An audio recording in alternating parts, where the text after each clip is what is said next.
And so it begins. What? Basake kufaananyi.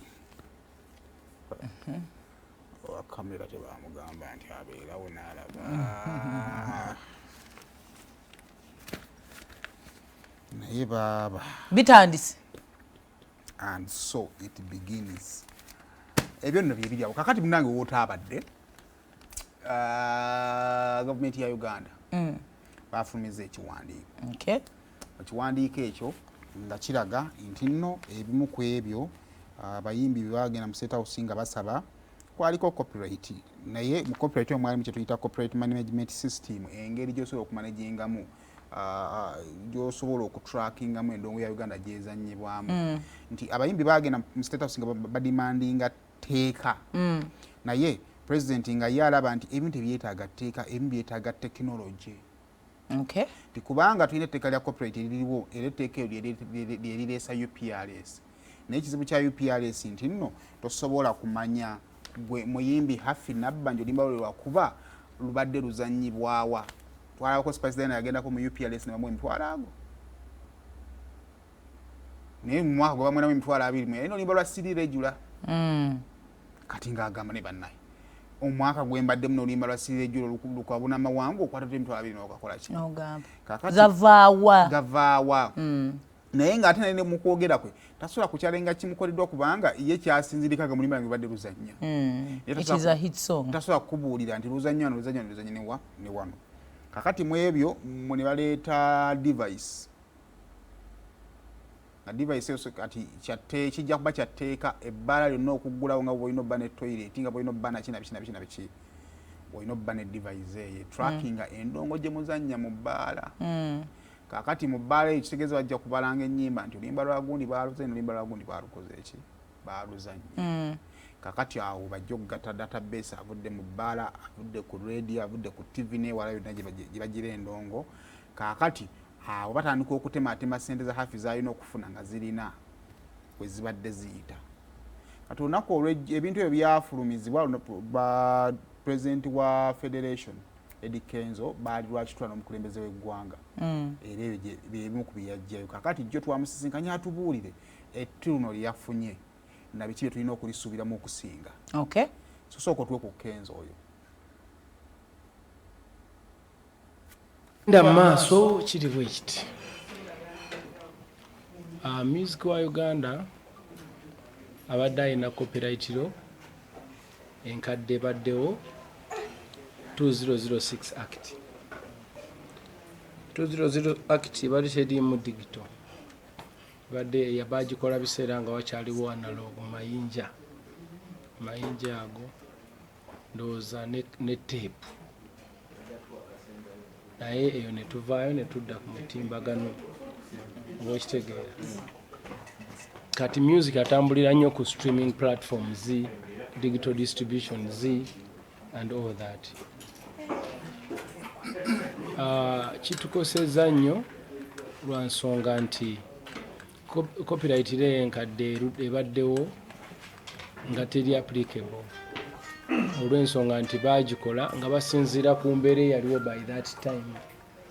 Ate kati kirala oba okitegeera ekiriwo. Tumaze emyaka bbanga lyonna internet kati lyemazeewo ndowooza emyaka 10 ng'ennyimba z'abayimbi oba works zaba creative artists bonna si bayimbi bokka. Kubanga copyright lo tegenda kukolera bayimbi bokka. Genda kukolera kuba creatives bonna. They have to be copywriting their works, you know. Yeah. Tulabanga embeera etunyigiriza nnyo. Abantu bajja bano ne benfridginga emirimu gyaffe. Bantu bajja ne bakozesa works zaffe nga tebatusabye na lukusa. Ntulaba ku bayimbi abayimba ennyo ennyimba ne bava mu bulamu bw'ensi eno nga tebalina ke balina n'abaana baabwe ne baddayo ne batandika okubonaabona. Bantu ne batandika okulwala ne bagenda mu zikawashi. Kintu ekyo ne kitunyigiriza nnyo ngaffe abatudde wansi ne tuyiiya ebiyiiye bino. So nze ng'omuntu natambula nnyo ne ngendako mu mawanga ag'ebweru gye nasanga enkulaakulana ez'amaanyi ennyo ne ŋŋamba ffe waffe lwaki tetuli bwe tuti. So y'ensonga lwaki nakomawo wano nekwatagana ne bannange ne tutula ne tukiteekamu amaanyi. Manyoze devotion of BBS Terify na yaffe. Twasundidde mu kiwandiiko kyafulumye kuri Twitter ya gavumenti. Batutangaza muluke nasomye magana nti waliwo device ejja kubanga eweebwa amabaala emonitaringa buli luyimba luzanye ate nga UCC ejja kubanga emonitaringa okumanya nti luyimba luzanye mubaala ono gwe twawa bweti device bweti ezanye. Omuyimbi ono ajja ku access nga atya data oyo okubanga nti amufuna anti kati nga bola song boost bwekola. It is the same thing ngera mu kirabo kiri mu kubeera e Bulaaya. You sign with the TuneCore. TuneCore ne distributing okitegeera in terms of performance rights kati no signinga ne BMI oba ASCAP okusololeza mechanical rights and all that okitegeera. So bano bo signinze nabo they are the one who distribute collect for you. Kati bo ba collectingira ne bamanya nti ozanyi wano ne wano ne wano ne wano.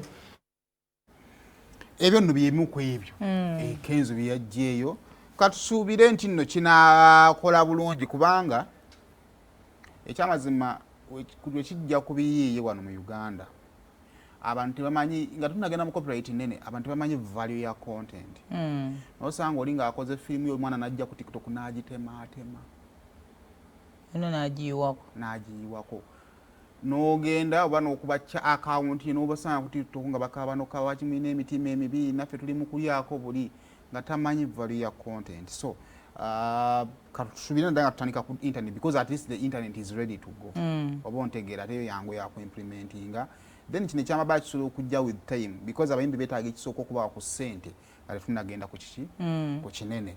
Kale yongera okuba nga ate obwatula bingo *238*10# nina emitwalo 10 gye njagala okubeera nga ate nkuwa mu ddakiika 10 eziddako. So yingira ddwe essaawa zino ng'obwatula bingo *238*10#. Munnange Nambwaya n'onasuna Beni amulabako